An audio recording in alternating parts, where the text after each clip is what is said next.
What's up, everybody? Welcome in. This is Just Talking Ball, and I'm here from the St. Louis, Missouri studios here on a Wednesday night. It is September 10th, 2025. Week 2 of the NFL is rocking and rolling, and I have two special guests joining me today. We have the one and only Big Web. No, it's Nick. It's labeled wrong. Hello, Nick. How are you? Hello, my name is Big Web. I love betting on football. He's better Big looking Web. than me. Oh, He's better looking than me anyway.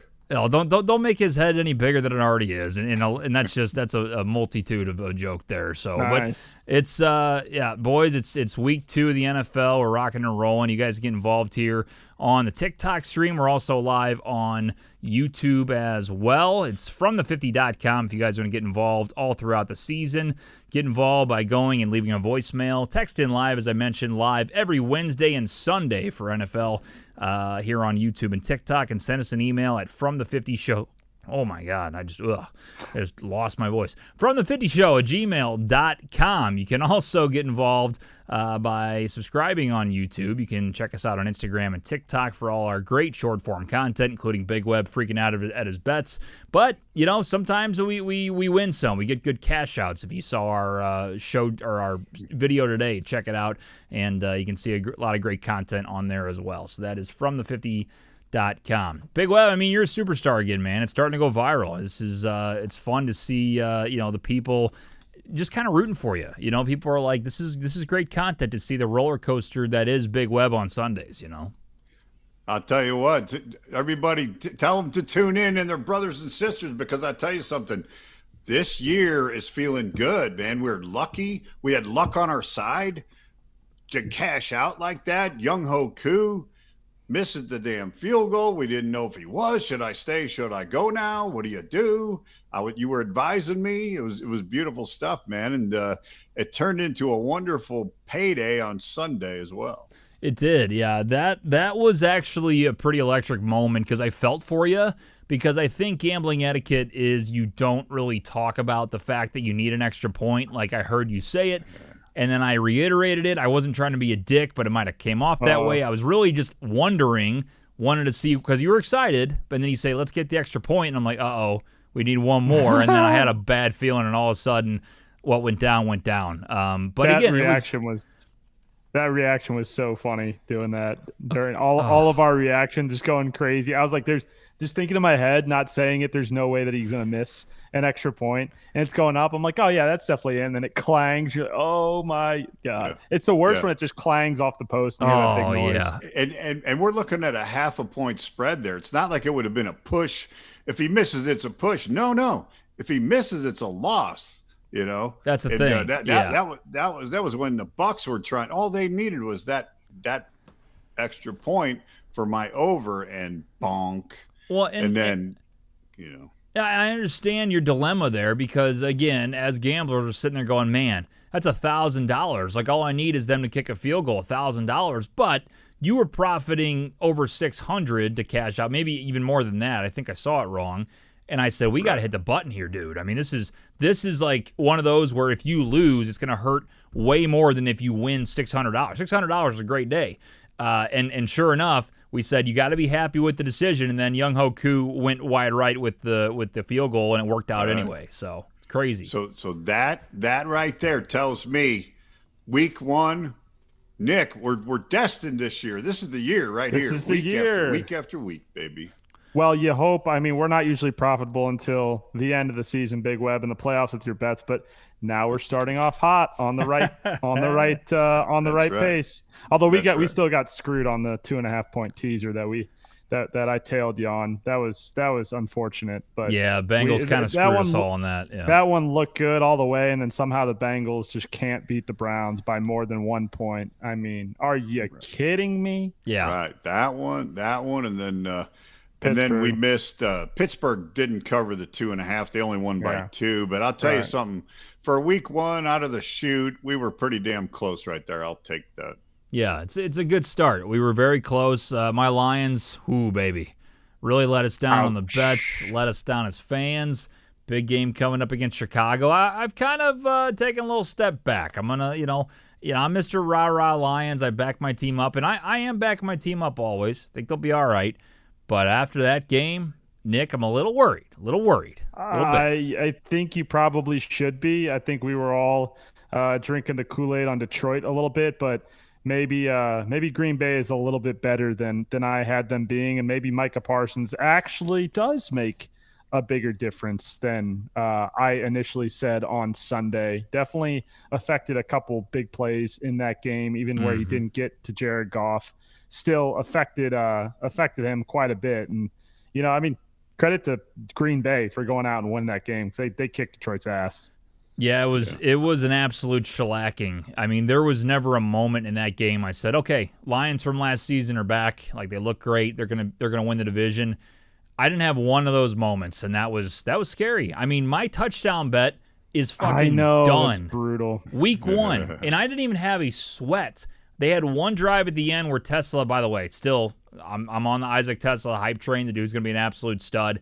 Great one-handed catch, the only touchdown of the game for Detroit. They were never even close to getting a rushing touchdown. I mean, that hurt the most is just like, at this point, like, yeah, my team's losing. It sucks. They're getting destroyed by a division rival. Like, I hate all of this, but at the same time, I'm like, just get me to week 2 on the rushing touchdown bet.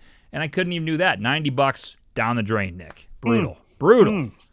Hey, Yeah, one thing on that Chicago or on that Detroit game, man. I think that game looked like Ragnow was the missing guy, not Ben Johnson. You know what I mean? I mean, Ragnow being gone is a huge thing going on in the middle of that offensive line right now, and it's not just him. The guard's out too. Yeah. So, hey, Big Web, Sorry, push your mic back just a little bit. We can't do production. We don't have a producer, so I just got to tell you, it's not bad. Just a little bit. There you go. No, I totally agree with you. I mean, the offensive line obviously didn't do much. Goff didn't look great. The run game could never get going, which means they can't run their offense. And here's the thing. I'll get off my Lions soapbox. We got a lot of comments. Thank all of you for watching here on Wednesday. Fired up that we're starting to continue to grow our stuff here.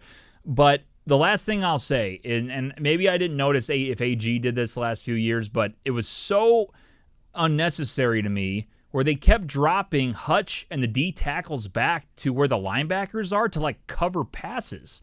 Like, Jaden Reed and some of these guys were going right underneath and just sitting there wide open. Jordan Love is just, like, back there having a great time. No pass rush at all from Detroit. And he's just throwing 5 yards here, 7 yards here, 15 yards here, and there's nothing going on. I'm like, why the fuck is Hutchinson back there where the linebackers are covering a receiver through the middle? It didn't make any sense to me. And maybe they've done it a lot, but whatever they were doing on Sunday looked like they were just completely just throwing shit at the wall. It was brutal. So what I'll say is I think the reaction, obviously, from the team, from Goff, all these guys are saying, like, look, we can't have that happen again. Like, no shit. They're going to play against the Bears, who, again, gave up one of the two teams that gave up a game this last week, like, badly. It was fucking hilarious to see that, by the way. But I think at home, Ben Johnson coming back, like, it's a great bounce-back spot for Detroit. I'm not giving my pick yet. I might pull the Tolly route the rest of the season and pick against my team just to see if it changes the karma, because that's how bad week 1 was, Nick. That's how bad it was. I mean, I'm happy. Jaguars fucking kicked ass. Yeah, we did great, and you're eating your words on that Carolina Panthers bet now. After I talked all my shit, I was just trying to be a troll. Let's be honest. I was just trying to be a troll, and it didn't pan out for me. I talked all my shit about Liam Cohen's offense, and they went out there and backed it up. The run game backed it up. The passing game backed it up. The receivers backed it up. So you beat the Carolina Panthers. Congratulations, Nick. You guys are better than the Carolina Panthers. You're on your way. We're winning week 2. We're going to upset the Bengals, too, in week 2. Honestly, that could actually happen. I don't know what the spread is yet, but that could actually happen. So it's lower than I think it was supposed to be. I think it was like 3.5, 4, around that number. Right where I like it. So we'll see. It'll be fun. I like what the Jags got. I'll tell you that. Philly Mike says Jerry Jeudy officially a Kansas City Chief. Whoa. Now again, if you're new to this program, we get a lot of fake news on this program. Is that true? Let me double check here. Right. Let me go. We're already 0 for 1. Sunday, somebody told us. I bought right in as soon as he said it. I bought right in. I'm like, oh my god! So I could see him in a jersey. Like, what the hell? Yeah, I don't know. That would make a lot of sense, actually. That is fake news. Fake news. Hey, fake news can take a hike. Don't be bringing fake news in here. This is the real deal. Yeah, we're such a serious football show. I kind of enjoy it. I think it's part of the charm of us, how we're obviously not insiders, so people just say, hey, Patrick Mahomes is going to the Chargers. I'm like, no shit, really? And check it out. No, wow, that's fake news. Breaking news. Breaking news. Hey, did you hear program. Russell Wilson is playing middle linebacker for the Saints this week? Is that right? He might be. Yeah, better that's right. I make up my own shit. Hey, if you do all that shit and make all kinds of bullshit and never say anything right, nobody wants to listen to nothing. I think it's funny. I think it's great. I think I think it's exactly how this program is supposed to go. Is just the absolute nonsense that goes on, including us trusting the audience and a bunch of people and someone that's called Kiss My Ass 69. Like, that's we take. So he say, Jerry Judy's going to, whatever. Philly Mike says that. Who the fuck is Philly Mike? And I don't know what's shot at Philly Mike. Just like that's who we trust. We're not Schefter. We're not Rappaport. Philly Mike is our guy. You know what I mean? It's funny stuff. Okay. Robbie says, new weekly listener. What's up, fellas? Welcome, Robbie. Appreciate it, sir. Hello, Robbie. Hello, Robbie. I like that we're getting some new people. You can tell we got some returning people in the chat, especially from TikTok that I recognize. But, as we do this every season, we get some new people jumping on board. And there's some times where I feel like we've lost viewership because we haven't been consistent with content. It's hard to do.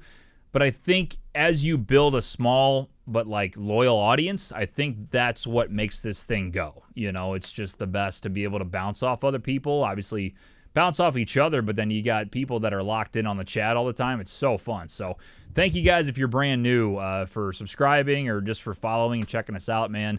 We've been doing this since 2018, long-ass time. It's year 8, actually. I think it said year 6 last week. It's year 8, boys. I counted myself. I did math and the whole deal. Pretty crazy. So, yeah. So awesome. We're going to keep doing this and enjoy the hell out of it. Nick, we got a lot of fantasy questions. You want to rip through them real quick? I lost you. Uh-oh. 1 second. All right, Big Web, we will not go to fantasy. Actually, we'll do some fantasy questions, see how you do here. Okay.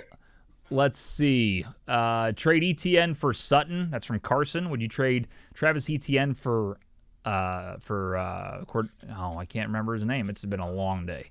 I like back? ETN better than Sutton anyway. I would not. Cortland Sutton. Holy shit. Cortland Dude, I'm Sutton. telling you. My brain turns off at about 8:02 every Wednesday night, and I still I'm just an absolute stud doing this. When my brain's not firing on all cylinders, and I'm still the host of the year here doing some great stuff. Okay, all right. To make it worse, Cortland Sutton's also on my fantasy team. I just really couldn't think of the gentleman's name. I would go Cortland Sutton over ETN there. Although ETN now, I mean, if you haven't heard the news, Mizzou legend Cody Schrader now on the Jacksonville Jaguars. Oh, is that right? I didn't know that. Yeah. Wow. I've been looking for a spot for him. That's awesome. Got moved to the active squad because they traded Tank Bigsby over to Philadelphia for a 5th and a 6th round pick yesterday, I believe, or 2 days ago. So, but the rookie, I forget what the rookie's name is that we just drafted. Not Tootin. There's another rookie that's actually the 3rd string. So I don't think Cody Schrader's actually getting any snaps, but ETN's definitely the bell cow. I thought they were going to split more than they did with the Jaguars between those 3. So ETN fantasy owners definitely happy. You just hope he doesn't fumble the ball because I think he's going to be on a short leash. Did that a lot last year. Cody Schrader. That's real news, right? Real news. Well, yeah, it's from Nick. I hope we're not putting fake news into ourselves. That is real. That is real news. Okay, I believe him. I like Cody Schrader getting shot there, and I also got him on Dynasty just for the hell of it. So I hope I get some value out of that. Let's see. Adam says Superflex League trade James Conner and Zach Charbonnet for Penix and ETN. Would you do that? James Conner and Charbonnet for Penix and ETN. Superflex League. I'm guessing it's a redraft. He gets Penix and ETN? Correct. From what I understand, yeah. I would be curious I'd be curious as who his quarterbacks are. If he needs a quarterback, I would probably do that as well. I don't really like James Conner that much. He tends to get injured, getting older, does get a lot of red zone touches though. So, and again, I think the hype on ETN might be a little high. He had a good week, but he throws some goose eggs in there. But all in all, I would probably do it depending on who his QB2 is. Yeah, I think with Bigsby being traded, ETN already, I think, was a good, decent running back, but now I think he's a great fantasy running back. And then I actually picked up Penix myself. I didn't have any backup quarterbacks, saw him on the waiver wire. I like his running ability a little bit, so he's still my second guy. We don't have a super super flex in that league, but I think Penix is intriguing, and ETN is a great pickup. James Conner, I'm the same way. I'm kind of hit or miss on him, and then Charbonnet, he's still the backup technically. I guess Kenneth Walker didn't get a ton of carries last week, but I still think you won that trade for sure. Or if you're going to do it, I would do it. I Am Sam says, Purdy is out. Do I start Daniel Jones or trade for Matthew Stafford? Is Purdy officially hurt? I saw officially out because I saw him. So. He was out of practice today, but I didn't see if anything was official. I don't know. I believe so. I think that came in the same news. Kittle went to the IR, and I thought they said Purdy was going to be out at least a week. In which case, I would probably who do the Colts have this week? I would probably lean Daniel Jones. Broncos at Indy this week. Ooh, so Broncos, tougher defense. That's a tough defense. That's the only thing. Yeah, Who do the Rams have? Rams are against the Titans, so maybe Stafford's that pick there. Maybe. But I'm kind of with people saying Stafford in that situation because Danny Jones, listen, it's a hell of a week one. I think he's going to be better than we thought, but it's Daniel Jones. Listen, we're not going to see much from Indianapolis. They got a decent defense. The offense is not going to do what they did against Miami, against everybody. I would take Stafford there. That's just me. I would too. Yeah. Big Web, you agree with it? I do. All right. Just texting away. He's just locked in on the program. I'm looking up Brock Purdy, long shot to play in week 2. Look at that. Shoulder and toe injuries. Big Web, the insider. Look at this. This is what we need. We need an insider there. You thought I was texting? Okay, where did you get that information from though? Are you on the tweets with Schefter, or did you search some random blog? I Googled it and it came up USA Today. NFL. Okay, that's pretty good. Big Web looks like an insider. He looks like he's writing some articles. He could be like, maybe not ESPN, but he could be like, ESPNU. He could jump on there and talk about like D2 football or something. Be an insider. I think so. Yeah, no doubt about it. Yeah. No doubt about it. Let's see. Did you bet on the Bills? That's from Julie. Julie, I did not. But listen to this story. I had the Ravens to win a parlay to win. They were up 15 with 4 minutes left, as we all know. Guess what I did, Nick? $5 plus 1,800 on the Bills just to cover my ass. And guess what? I won more money on them straight up than I did on the Ravens. So technically, yes, I did bet on them live plus 1,800. Gotta love live betting. Beautiful stuff. That's just a smart play right there. I mean, you got them probably at their best value. So why not? Shout out you. My whole thing is I've been screwed so many times. Why not $5? I always tell myself that. How many times have I gotten hurt last minute on something that's rarely happened in the NFL or college football? I'm going to throw $5 at it, and guess what? If I win and I lose out on $5, I lose out on $5. That right there shows you why it's worth it sometimes. Beautiful stuff. Beautiful. I had Lamar Jackson needed 2 more yards to get me profit for the week. And he did. He got a 14-yard run, and I went to sleep. And then the good Lord woke me up with a minute and a half left in the game to watch all the rest of my parlays come in. Yeah, Big Web won if you don't mind me, can I say the number, Big Web? I don't know if I know in particular, but I mean, do you want that out there? I don't know if we want all that out there, but it was handsome. It was handsome. It was a handsome win, and you were expecting it to be like semi-cool. What's the step down from handsome? Semi-attractive. It was semi-attractive, and then it became handsome, like solidly handsome. Oh, it was not okay on a scale of good looking. Like what's acceptable? 6.5. You were thinking about a 6, and you got about an 8.5. I thought he was about to compare 2 gentlemen. I was waiting for it. Like I thought he was going to throw. Never would do that. So a losing week. You would, but if you had fun or you were close, maybe it's a 4. But in a win, you win a little bit. Maybe it's a 6.5. But this was a 9.5. So this was like handsome. You got the chiseled jawline. You got 6-pack. You ended up getting chiseled jawline, 6-pack instead of dad bod and a nice smile. Yeah. He got a Henry Cavill instead of a Chris Pratt. There it is. There you go. I don't know. Chris Pratt's probably he's a handsome guy. I'll say Parks and Rec Chris Pratt. All right, that's fair. Guardians of the Galaxy Chris Pratt. Okay. Although some people would say Guardians of the Galaxy Chris Pratt isn't as good as Parks and Rec Chris Pratt. Now, Parks and Rec Chris Pratt is funnier and more likable, but as far as like attractiveness, like the dude's way better looking now, no doubt. I mean, lost a shit ton of weight. He's chiseled, Nick. He's chiseled. Yeah, that's for our other show. That's for our other show, After Hours. After Big Web, what are your thoughts on Chris Pratt's abs? I'm out on that. All right. Let's see. Thank you on Sportsmanlike and Beebs for the follows. Is the call line open? It is not. But Nick, I did a little look at the stats on the website today for the hell of it. The most clicked button on the site is the call button, which is not even used for the audience. So I think we might have to reopen the phone lines at some point. It's a little bit of a logistical nightmare for myself sometimes, but for the audience, if they want to call in, I would love to bring it back. So yes, I think you should just redo the voicemail inbox so people can give their bitching takes during the game, and then we can play them on the show. That usually works out well. Well, it is. That's the thing, is we do have a voicemail line. It's right here on the website. Call the voicemail. Call the voicemail. From the50.com. Leave a voicemail. We can play it directly on. We can play it right now. I'll even pull up the damn thing right now if you guys want to shout out some takes here. If you want to call in. Let me ask you a question. Would it make it easier on you if we just gave them Nick's personal cell phone number? And let's do it. I think I could probably rip it from now. It's no, I really don't know it.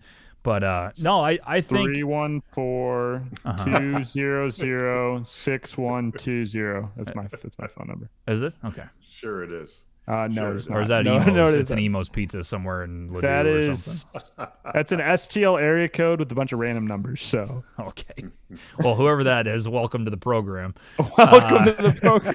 They're going to be thrown right into the mix. Like, who the fuck is texting me right now, talking about my nipples or something? You know, that's our audience. Yeah, that's true. Unsportsmanlike says new listener here, but I will be a regular. How about that, Big Web? Wow, jumping in. Welcome. Beautiful. Welcome. We like Unsportsmanlike. We do sometimes.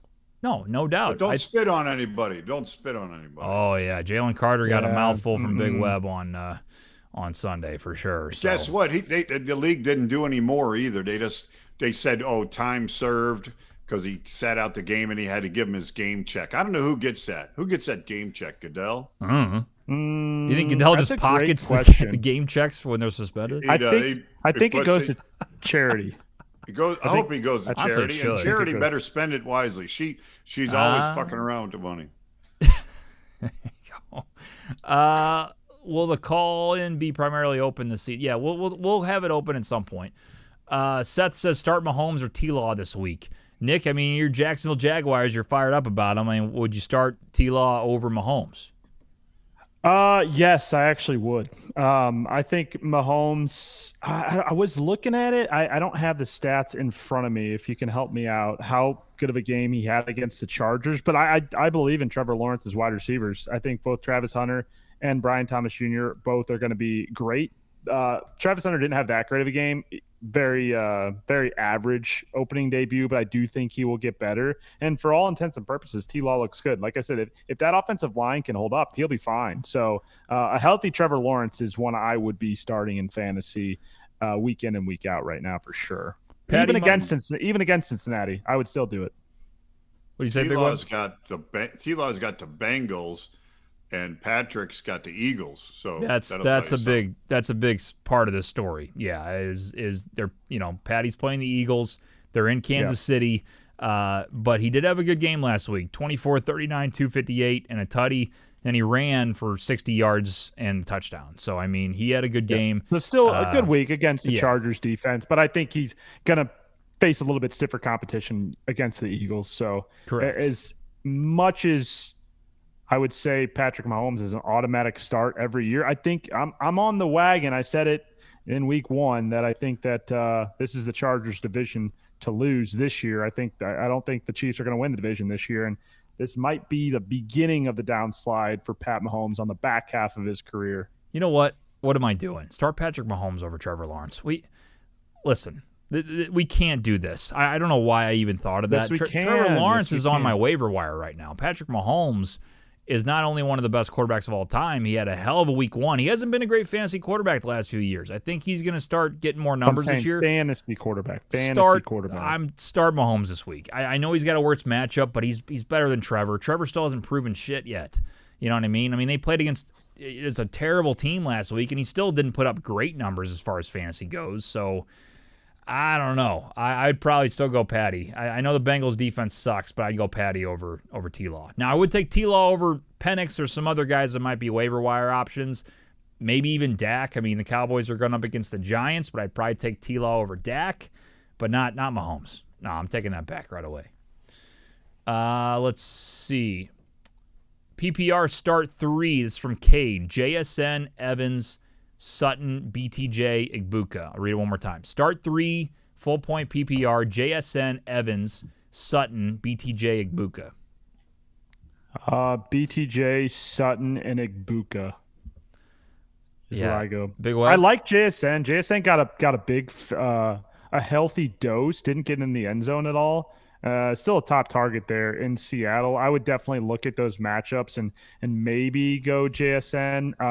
But Igbuka had a really good week. We said bench Igbuka last week, and then he ended up being the guy. So I would definitely start him.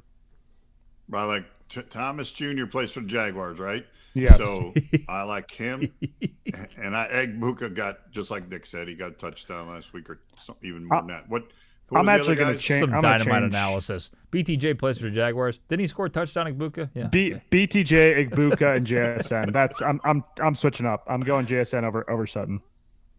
What did JSN do last week? I didn't hear his name once, to be honest with you. He had. I'll look that up for you because I have him in fantasy. He had I believe he had 100 yards. Oh wow. He didn't get it. He did not get in the end zone, but again, he was getting a healthy dose of target, like six catches for 100 yards. Maybe I'm looking it up right now. I'll have Cooper Kupp was quiet. I mean, that's the guy we talked about time. doing something. He didn't do anything. So JSN must have been the guy that was moving the ball for Seattle. I didn't watch that game. Yeah, really 13 at all, 13 targets, 9 receptions for 124 yards. Didn't get in the end zone, but he is getting the majority of the targets in Seattle. 13's a ton. Yes. That's a lot. Yeah. I would probably go. I think Evans is going to have who the Bucks have this week, Texans.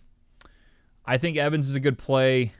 I think JSN and BTJ you have to start. After that, I think you take one of the Tampa wide receivers. Yeah. I'll go Evans, Sutton, and I'll go JSN, I guess. Sutton's sneaky, but he's so him and Evans are kind of in that same boat. They're so big play potential heavy that if you don't get the big play or get that big touchdown from Evans or Sutton, they kind of become fantasy irrelevant. Where again, Igbuka was getting fed last week, so BTJ is going to get fed. The Jaguars might even be starting Travis Hunter, switch it and start him on as corner more this week against Cincinnati with both their two good wide receivers. So that's why I think BTJ maybe gets a healthier dose. I just fantasy always go for the guys that are going to get the most targets, not necessarily the guys that are going to be big play potential. I agree with that. But Sutton's both. I mean, Sutton is Bo's guy. That's where even after week 1, he was getting a ton of targets. He did score a touchdown. It helped. Evans is the one that I'm worried about because I have him, Harrison, and I have Sutton on my fantasy team. Everybody cares about my fantasy team. That's why I'm bringing it up. But I'm saying the thought process. Yeah, the thought process though is exactly what Nick's saying is target share. And now that Igbuka is stepping up, it worries me because when Godwin comes back, now I'm really screwed with Evans. I think. But again, I think Evans he's a 20-point guy or he's a 10-point guy. There's no in between. Like he's usually boom or bust. Cortland Sutton to me feels like he's still the guy in Denver. Like I don't think there's a lot for them to go on, and I think Bo has a guy he can trust and he throws him a shit ton. And he's also a guy he looks in the red zone. So I think he's a great 1-2 punch there. Igbuka's target share there or fantasy performance was a little bit skewed because he only had 6 targets, 4 receptions, but 2 of those were touchdowns. So again, it's always a little bit of a gamble, but JSN that's fantasy. For sure, that's fantasy. And BTJ for sure. Yeah. Let's see. Jason says Coleman, Douglas, or I don't know how to say it. Butte? Butte? Keishawn Butte or Keishawn Booty, however you want to say it. Who is that? I have no idea who that is. Keishawn Booty, LSU wide receiver on New England. Demario Douglas also on New England. Keishawn Booty had a good, a very good week last week. He had been kind of a third or fourth wide receiver on the depth chart and up there in New England, and made a big impact last week. I think a lot of people thought Stephon Diggs was Stephon Diggs is healthy, isn't he? He is. I didn't remember seeing him last week. I didn't catch much of that game, but Stephon Booty or Keishawn Booty. You just said Stephon. Did they Diggs. say pick 2 or pick 1? He didn't say. Or at the flex. One of those guys at the flex. Those 3. I don't really trust Booty, but I don't really trust Keon Coleman either. I don't really trust Booty. Yeah. 30, 40. Depending on what Demario Douglas did, I like Demario Douglas there or Keon Coleman. One of those two. I gotta say, it's kind of funny when I'm searching Booty stats here. That's literally what I put in Google, Booty stats. 6 receptions, 103 though. I mean, that's pretty good against the Raiders. So I've never heard of this guy. Never heard of him. Diggs had 6 out of 7 for 57, no touchdowns. God, I didn't see one even moment of him having the ball. I didn't even see him in uniform. I didn't see anything with Stephon Diggs. We weren't really locked in on the Raiders Patriots game at all because we were losing that bet, I think, with the Patriots. So we didn't really tune in too hard to that game. Yeah, the Hail Mary was looking pretty good. I'm actually going to pull this up here and just kind of go through. I think noon we only missed like one. I think Patriots was the one. There was maybe a second game. It wouldn't have mattered. 3 o'clock we got smacked. It was like we had Lions. We had who else do we have? We had Houston. We had Seattle. So we lost 3 anyway. New England was the only one we lost at noon. So out of the, what was that, 16 or how many games was that? 14 games. We lost 4. Pretty good. Mm-hmm. Pretty good. It's a good start. Yeah. So he'll take that. I love the Hail Mary parlay because we're going to hit one of these days. You put $1 on it. That one was $1 to win, $1,000. I mean, what the fuck? Why not? Throw it out there and see what happens. So I put 3 on it. You put 3 on it? Yeah, you're going for big money. I saw that. Yeah, I was. Yeah. I believed in us. I thought we were there. It's going to be the time where we forget to bet it because I bet it every week, but I know some people don't, like on the panel. It's mainly usually me. Nick might also be in on that now. But the week we forget where nobody has it, that's when it's going to hit. And there's no doubt about that. And that's just how it works. Okay, a few more fantasy questions, then we'll kind of get back to some topics. Let's see. It says fucking Jesse. That's his name. FKN Jesse. I love that. Start 2, Hollywood, Judy, Pearsall, Ridley. Hollywood, Judy, Pearsall, Ridley. Did Pearsall do anything? We were big on him on Sunday. I don't remember seeing him much either, but I didn't watch that game that closely. He did okay because I had him in fantasy. He was getting targets later in the game. I think you definitely got to start Hollywood. He was a big waiver wire pickup in leagues this week if you didn't have him already. Worthy's out, right? Isn't Worthy hurt now? Yes, Worthy is out and Rashee Rice still suspended. So Hollywood's definitely the go-to guy there in Kansas City, wide receiver wise. Picking 2, I would probably go Pearsall as well. Yeah, I would probably say Hollywood's a good play. I don't know what Ridley did last week. Pearsall had 4 receptions on 7 targets for 108 yards. Okay. And Judy was only 10 fantasy points, but in non-PPR leagues. Browns are up against the Ravens. I probably wouldn't take Judy. He had a decent day, 5 for 66, no touchdowns last week against the Bengals, who are pretty bad on defense. Yeah, I'd probably go Hollywood and Pearsall. I think that's a good 1-2 punch there out of those 4. And Mastard says, I have Burrow and Higgins on my squad. Is Burrow washed? No. The Bengals' offense is going to be fine. Yeah. Their defense is bad, and their offensive line is still a question mark. But they got all the weapons. They'll hang in. But the way they played in week 1, I mean, they might be a 9-win team, wild card. The way it's looking, they didn't impress me at all. Burrow's like a top 5 fringe fantasy quarterback. He's never going to give you those like big time games that some of the other guys, Jalen Hurts or Josh Allen or Pat Mahomes. dogging on Pat Mahomes earlier, but I meant to say Justin Herbert, we're going to give you. But, I still think he's an easy fantasy start every week. I don't think you're in too much trouble. No, he's a guy, too. I think that they're going to, do everything they can to score points. I still think the overs in their games, I think are going to be something to watch. I don't think they hit it this last week, but, overall, their defense sucks and their offense is electric. Usually that bodes well for overbettors, so we'll see how that goes.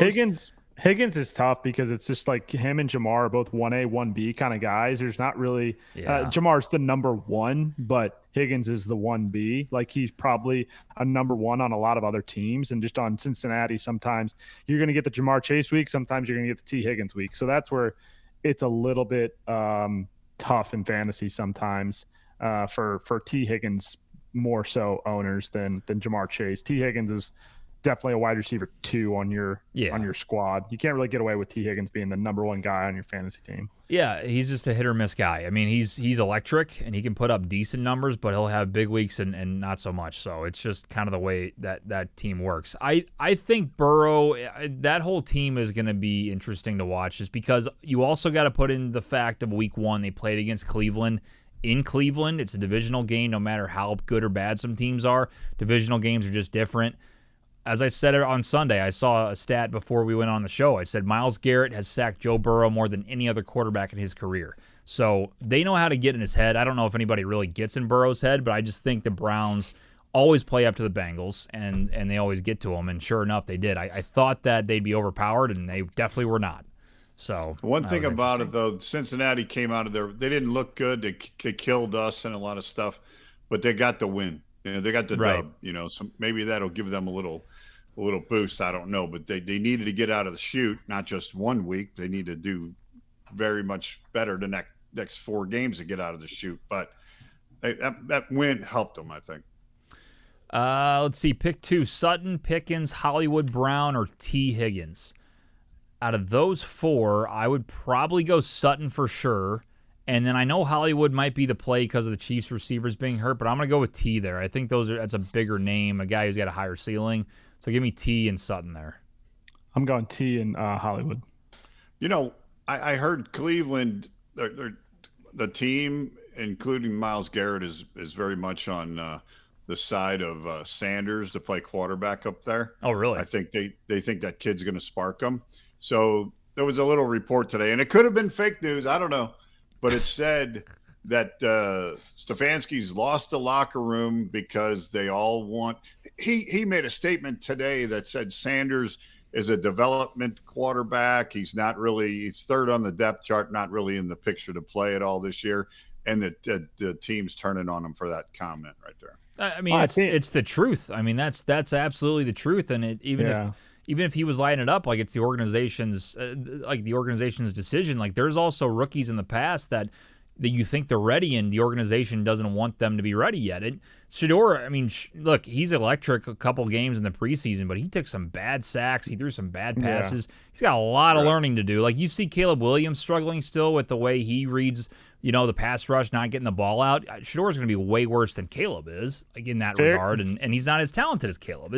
We'll see when Flacco gets hurt. Flacco's Joe, love you, but you're going to get hurt. When he gets hurt, and then they bring in the kid from Oregon, and he doesn't do anything, the whole town's going to be screaming for Sanders. Well, I don't think Dylan Gabriel's going to get those snaps right away. I think they probably would play Shedeur over Dylan Gabriel. I don't know, man. Shedeur is further down the depth chart. I don't think so. Number 2. I do.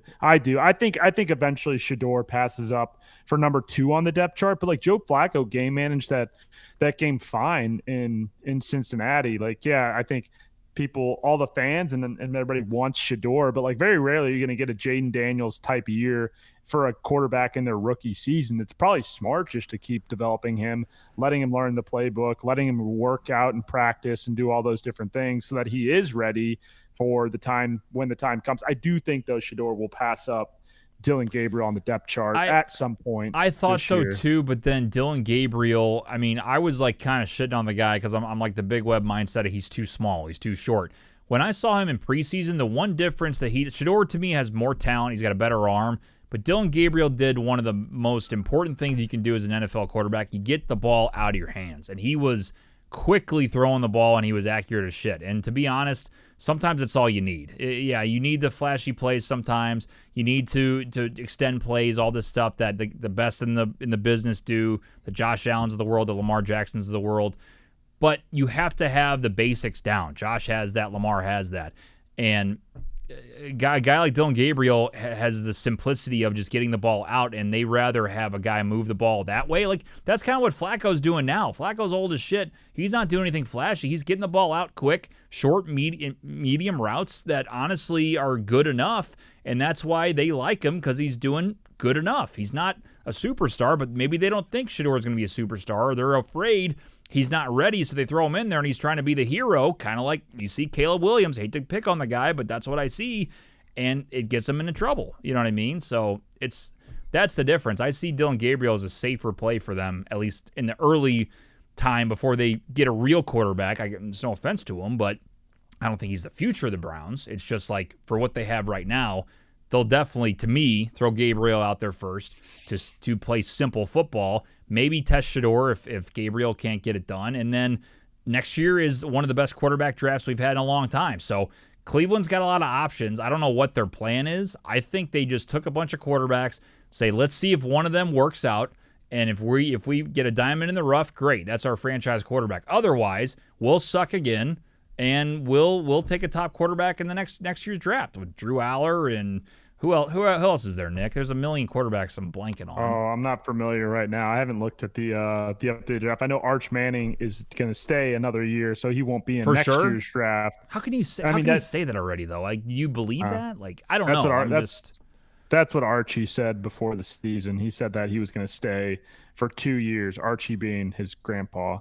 That he was going to stay 2 years at Texas and continue to develop, which through 2 weeks of Texas football, he needs to stay for another year. If he lights it up and someone says you're the top 5 pick, you're going. Yeah. You know, I mean, it doesn't look like it right now, but that's my only he'll continue to make more money, and have all of the hype built around him, where another year in college would probably behoove him to then be the number 1 pick the next year. In theory, I think is what we got to answer this dude. Sorry, we got to answer this dude's question. He's spamming the fucking chat. Mason says Igbuka, Hall, Myers, ETN, McConkey, Flowers, Amon-Ra, or Connor. Pick 2.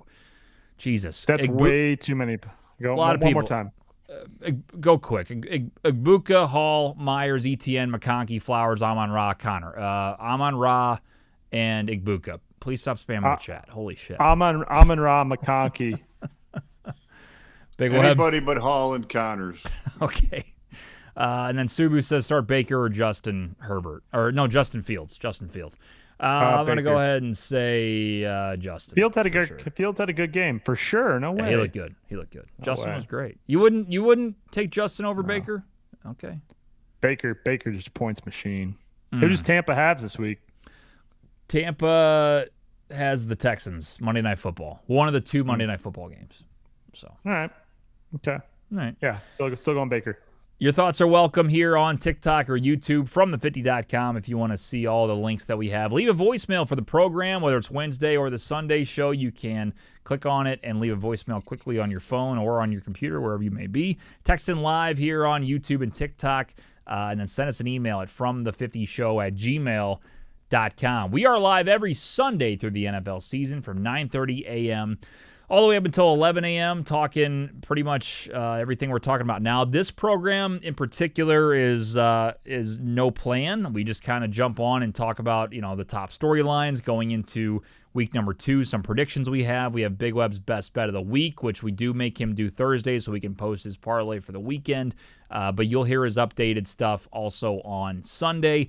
Sundays are full. I would say it's kind of planned, not really, show. We do 7 picks against the spread every week, 4 main games, toilet bowl game of the week, underdog pick of the week, and our lock of the week every Sunday, including our Hail Mary parlay. We're answering questions nonstop up until an hour before kickoff. It's a lot of fun, so make sure you subscribe on YouTube or on TikTok. It's fromthe50.com. Fellas, what are you most excited about in week 2? I think we learned a little bit, but I'm still actually trying to figure things out. There's some teams that I'm not really sure about. Jacksonville will be one of them. Cincinnati would be another one The Dolphins, to me, are really bad, and I didn't expect that. I didn't think they'd be good, but I didn't think they'd be bad, and that's kind of the camp I'm in. And then another team that is kind of intriguing, I would say, is the Colts, but I don't know if it's real because they played against the Dolphins, who I think are bad. It's a whole thing. It's just I got a web of shit going on. So let me ask you, let's start here. Let's start with Nick. What teams surprise you the most, and what teams do you think you have no idea still what they're all about? I think one of the ones you just said was Indianapolis. They came out and put a shellacking on Miami, and I think one of the big storylines to watch here in the next few weeks is like Mike McDaniel for sure is on the hot seat. Was on the hot seat coming into the year. I think he's on the hot seat more than ever right now. Tua is just not really a great quarterback for what it's worth, and so I think that's one team that's going to be very interesting to keep an eye on. I also think the story in New York with Jackson Dart and the Giants, Dable's for sure on the hot seat. So how long before we see Jackson Dart at all this year? I think that's something that's interesting. I do like what we saw out of Los Angeles, the Chargers last week beating the Chiefs. Again, I had them to pick as winning that division. And I think we saw some good things out of Marion Hampton. And I think we're going to continue to see, as long as Justin Herbert can stay healthy, what the Los Angeles Chargers are doing. I think that was pretty exciting. Same thing down in Jacksonville. Obviously, I already talked about it, but Trevor Lawrence, if he stays healthy, I loved the way they played this week against a shitty Carolina Panthers team. Big test this week against Cincinnati. We're really going to see, I think that Jacksonville-Cincinnati game is going to be one of the better games to watch storyline-wise, because Zach Taylor had some comments this week that Bengals fans I don't think were too happy about. Is he on the hot seat? How long does he get? I think that's going to be a big matchup where if Jacksonville wins that game this week, there's going to be some questions up there in Cincinnati just about how they perform, because they should have probably beat the crap out of Cleveland, and they didn't, even though they were on the road. So those are just a couple things I'm looking at. A lot of coaches' hot seats though week one, because there's some that disappointed, and then again, I think the biggest surprise was the Colts. They had a great week, and for as much flack as their new owner Ursay, I forget what her first name is, being on the sideline wearing the headset and stuff, people were making fun of her for that. Well, hey, the Colts came out and they took care of business, even though it was the Dolphins. Big Web, what do you think? So in week one, the Jets, the Jags, the Cowboys, and the Colts all overachieved, as far as how they were looking in the beginning. So that'll be interesting to see how they come out in week two. Three of them play real tough opponents, except the Cowboys. They have the Giants, but still you can tell a lot by how they come out. If they win convincingly, or if they handle them, that's showing something. But one of the biggest things I want to see is your team, TJ. I want to see want to see Detroit bounce right back and see if we can get it put together. I hate to see them go 0-2. Yeah, and the thing is, I think they should do well against the Bears. The Bears look great. I mean, I saw a really funny meme about how they had a banner for the Bears best first drive award or something, because when that first drive happened against the Vikings, they looked like they were going to be the real deal. And I feel like we've seen that a little bit last year, too, at the start of the season. Like, oh, look at these Bears. They look good. And they just can't finish the job, and they just continue to make mistakes as the game goes on. But if the game ended after the first drive, the Bears would win 10 Super Bowls in a row the way they were going. What I'm shocked by is the spread. I think it's like 6.5. Lions minus 6.5 last time I saw, which is, it's 6.5 on Blue. Yeah, 6.5. Yep. What have they? It's in Detroit, so I get that part. But I don't know what they saw in both games that they can say that's a 6.5 point game. I was thinking at the most 3.5, because I know the Lions had a bad week. I know they won't play that bad, but the Bears are nothing to scoff at. I mean, listen, Caleb, it's exactly what I talked about in the preseason. Like he has so much damn talent, and when he's patient, he's scary to go against. Like you want, if you're a guy that doesn't like the Bears, like, he scares you when he's looking like poised. The problem is he's not always poised. He forces shit. And I don't know if it's Ben trying to make him do stuff and he's not locking in, but his deep ball accuracy is not great. I don't know if it's his protection, so he's got to run all the time. He just doesn't look comfortable, and they let things go. And I think Bears fans are starting to realize, like, this has to work. Like, everything is set. It's not just him, but like, he just looks like there's something missing. Like, but it's hard to say what it is. But to me, it's poise. It's getting the ball out quick. It's being that NFL quarterback that knowing you don't have to do everything. You just have to run the offense in addition to throwing the football. He tries to do everything on the field, and he just can't. You know what I'm saying? Well, It's wild.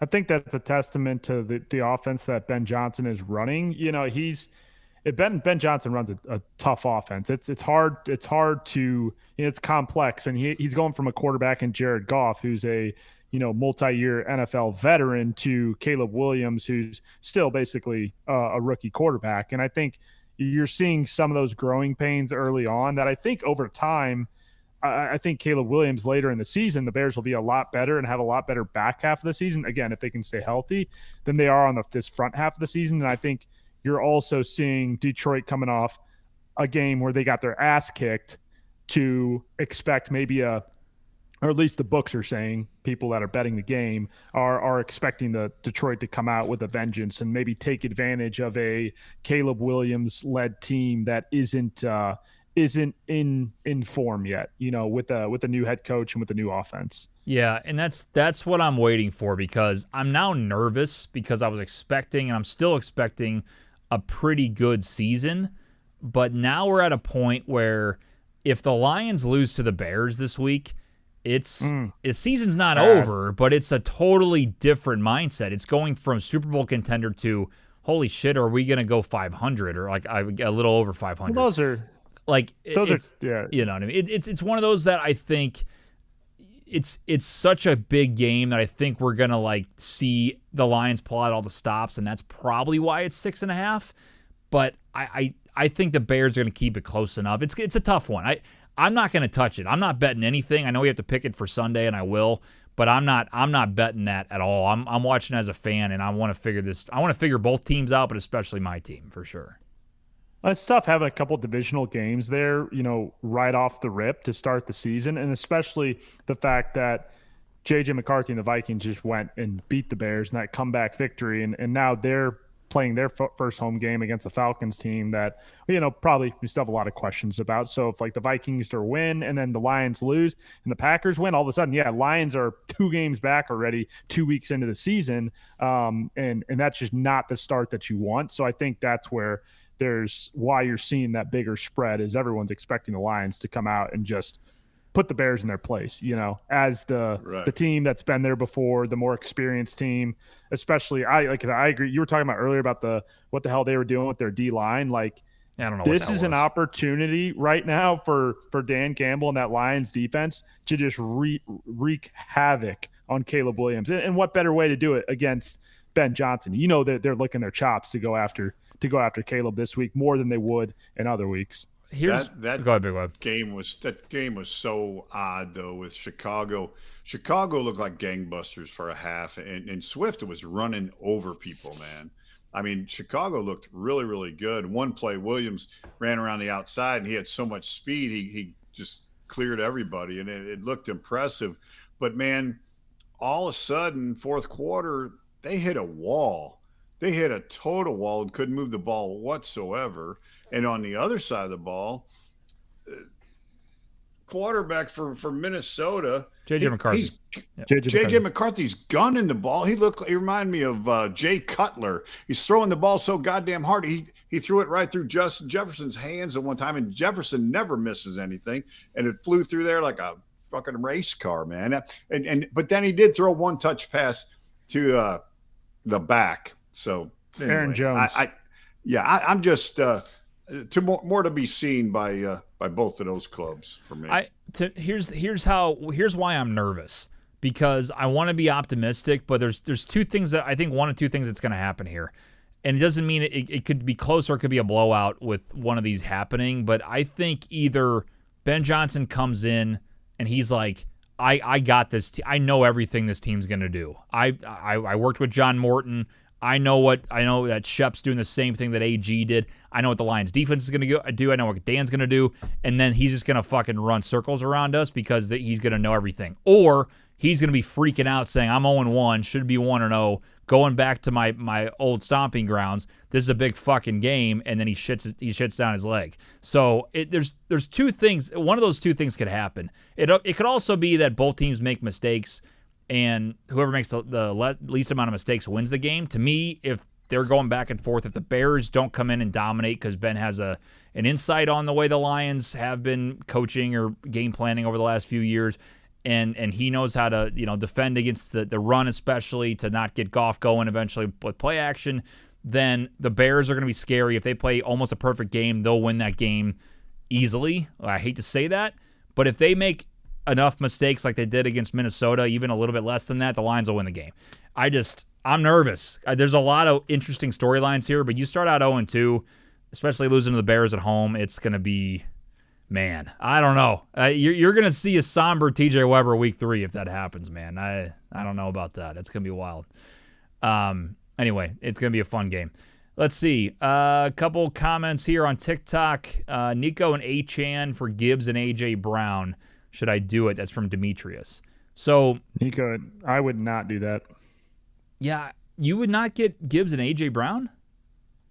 No, primarily because I am not high on A.J. Brown. He, the Philly wide receivers are so tough. You're in a situation, again, that's very similar to T. Higgins and Jamar Chase, where, A.J. Brown's supposed to be the guy, but then he throws up goose eggs some weeks. Other weeks, he pops off. And I just think that, A-Chan and Nico, those two combined are – Gibbs is definitely the better – long-term, better running back than A-Chan. Gibbs, Bijan, Saquon, those top three guys are the three best running backs in the league. But A-Chan, still pretty solid. Still got in the end zone. He's a receiving back. So, he is one of two of his top targets when they do get in the red zone, even though that's few and far between. And I like Nico. I think Nico's a very solid wide receiver. Maybe not one, but A.J. Brown's probably a little bit better than Nico, but I like the pairing of Nico and A-Chan better than A.J. Brown and Gibbs. Yeah, that's tough for me because I think I agree with you with the duo being better because A.J. Brown, to me, again, it's not really him. It's because of what the Eagles' offense does. They run the ball so well, they don't need him really all the time.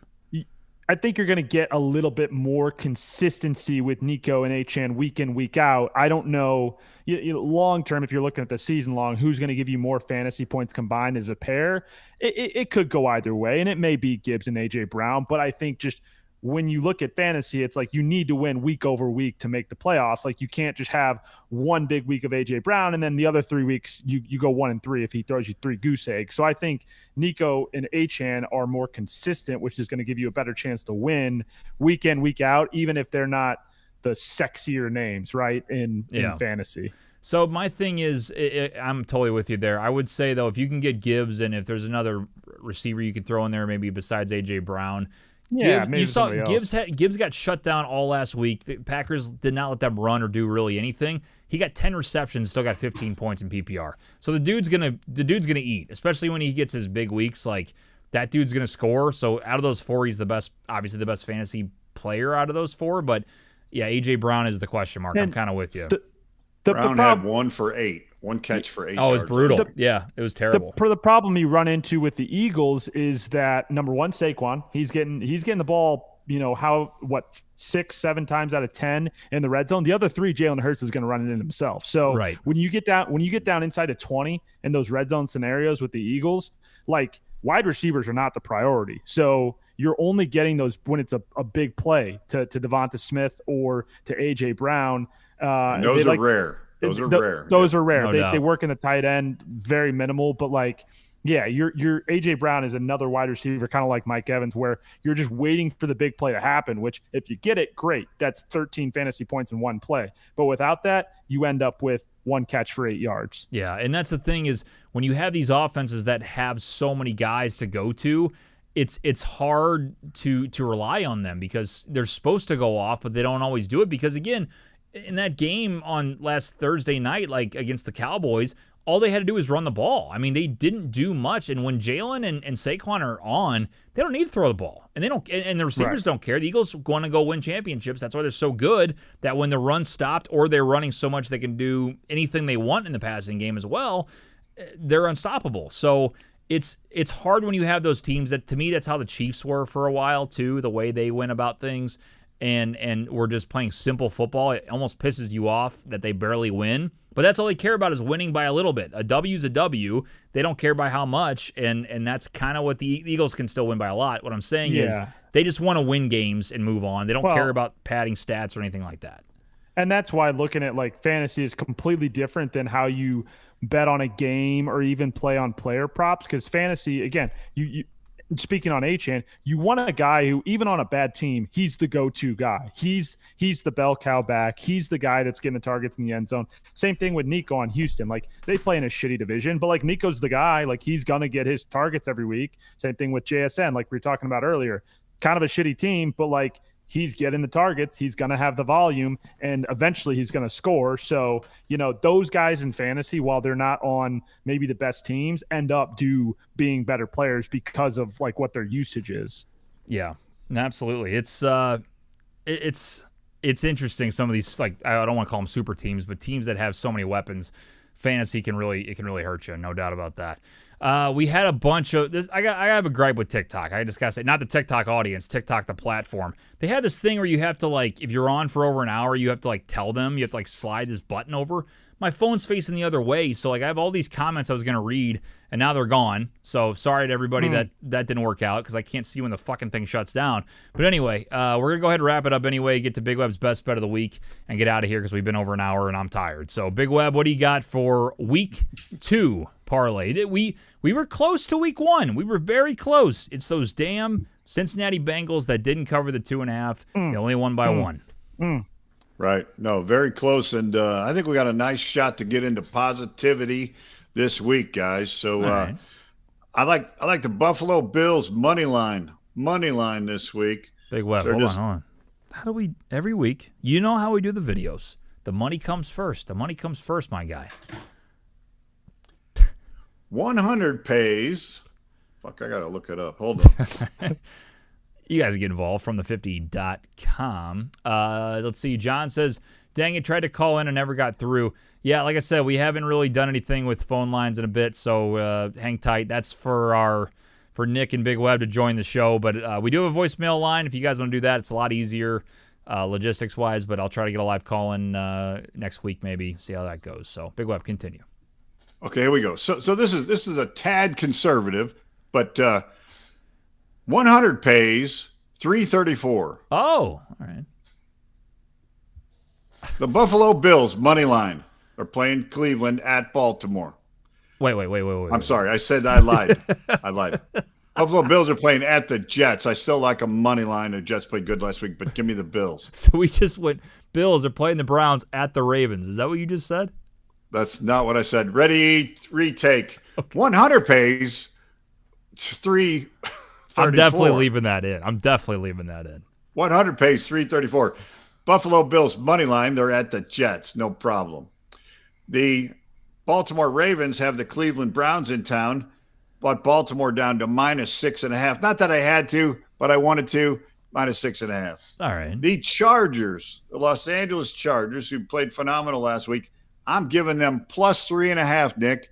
+3.5 for the Chargers. Against who? And then I like the under in the LA Rams Titans game. TJ, did you see the Rams defense last week? Oh my. Yeah.